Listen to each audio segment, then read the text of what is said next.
अवनीश देवगन और आप देख रहे हैं देश का सबसे लोकप्रिय कार्यक्रम आर पार। आज भारतीय जनता पार्टी ने नया सियासी इतिहास रच दिया है।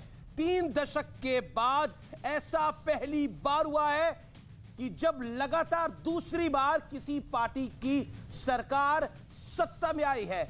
यूपी में विपक्ष को रौंदते हुए मोदी और योगी की जोड़ी ने फिर से सत्ता हासिल कर ली है। उत्तराखंड, मणिपुर, गोवा में भी भारतीय जनता पार्टी ने कांग्रेस के अरमानों पर पानी फेर दिया है या फिर कहे तो मिट्टी में मिला दिया है। और नतीजों से यह पूरी तरह साफ हो गया है कि केंद्र से लेकर प्रदेश तक प्रधानमंत्री नरेंद्र मोदी का जलवा और भगवा दोनों बरकरार है, पूरी तरह कायम है। और इस चुनाव में एक बात और साफ हो गई है कि परिवारवाद की राजनीति को जनता ने सिरे से नकार दिया है।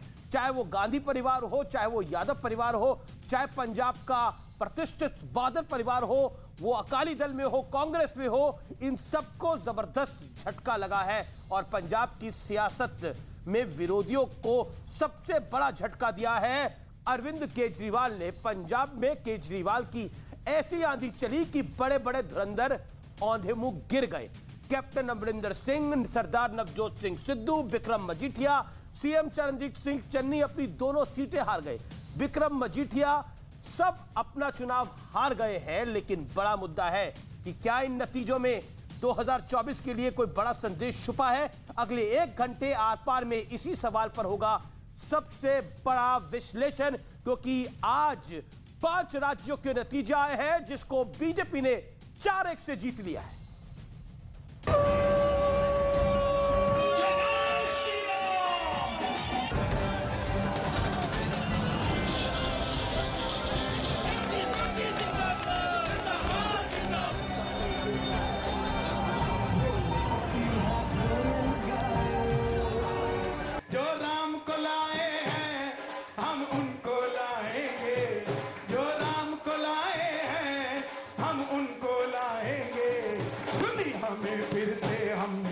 यूपी में फिर से हम भगवा लहराएंगे।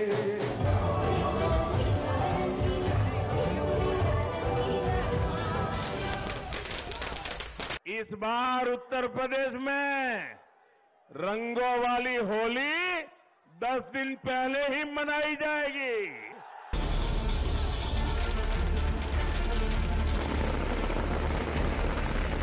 का प्लान बी क्या होगा अगर नंबर नहीं आ पाते हैं? मैंने क्या कहा, अगर मगर की कोई गुंजाइश नहीं है। भारतीय जनता पार्टी प्रचंड बहुमत की सरकार बनाएगी और उत्तर प्रदेश में फिर से भारतीय जनता पार्टी रिपीट करेगी। बीजेपी ने 4-1 से जीता 2022 का सियासी मैच। इन 4 राज्यों में प्रधानमंत्री मोदी जी के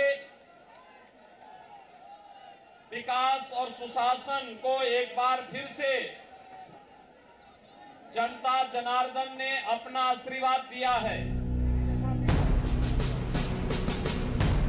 भारत माता की। पंजाब में चली आपकी आंधी। आज समय आ गया है। पहले दिल्ली में इंकलाब हुआ, अब पंजाब में इंकलाब हुआ, अब यह इंकलाब पूरे देश के अंदर फैलेगा।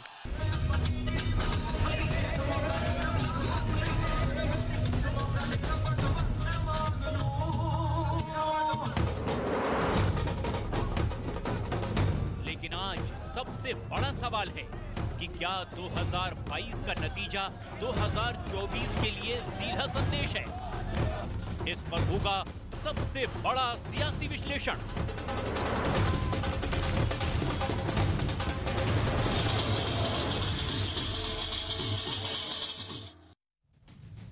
और अब वक्त है विश्लेषण का। 2022 के जनादेश का विश्लेषण सुनिए। केंद्र से लेकर राज्य तक मोदी का जलवा बरकरार है। 3 दशक बाद किसी पार्टी को यूपी में दोबारा सत्ता मिली है। यह अपने आप में बड़ा इतिहास बनाया है योगी आदित्यनाथ ने। कानून व्यवस्था के नाम पर बजा योगी आदित्यनाथ का डंका। किसान ब्राह्मणों की नाराजगी बताने वाले खामोश हो गए हैं। जिस जाट की बात हो रही थी उस बहुल इलाके में भी बीजेपी को सिर्फ 8 सीटों का नुकसान हुआ है, 42 सीटें बीजेपी जीत के आई है।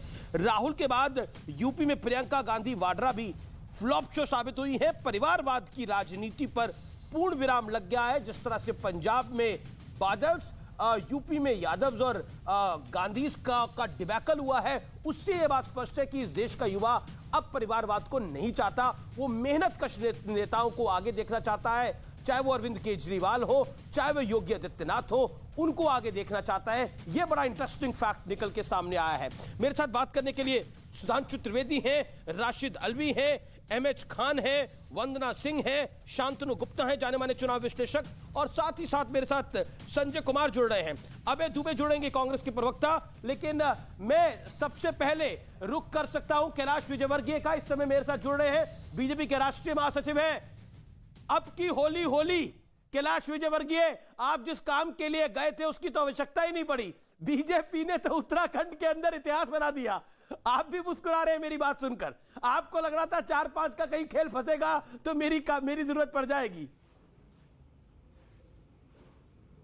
नहीं, मैं इसलिए नहीं आया था अमित जी। तो नड्डा जी ने सारे राज्यों में एक एक पदाधिकारी को भेजा था कि वहाँ पर मतगणना तक एक पदाधिकारी को वहाँ पर रहना चाहिए। तो उनका प्रशिक्षण, जिला लेवल पर प्रशिक्षण, पोलिंग बूथ लेवल पर प्रशिक्षण हमारा मतगणना के सब कार्यकर्ताओं का हुआ। इसलिए अब आप लोगों ने पता नहीं क्यों ऐसा माहौल बना दिया जैसे मैं इसी काम के लिए आया हूँ।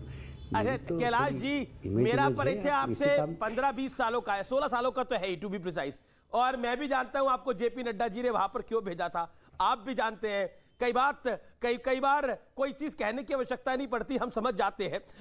देखिए संजय कुमार सीएसडीएस के वो भी मुस्कुरा रहे हैं जब मैं ये बात कर रहा हूं, और शांतनु गुप्ता भी मेरे साथ चुनाव विश्लेषक हैं, वो भी मुस्कुरा रहे हैं। लेकिन मैं आपसे ये जानना चाह रहा हूं, उत्तराखंड के अंदर बीजेपी की जबरदस्त जीत हुई लेकिन धामी हार गए अपना चुनाव, इसको आप कैसे देखते हैं?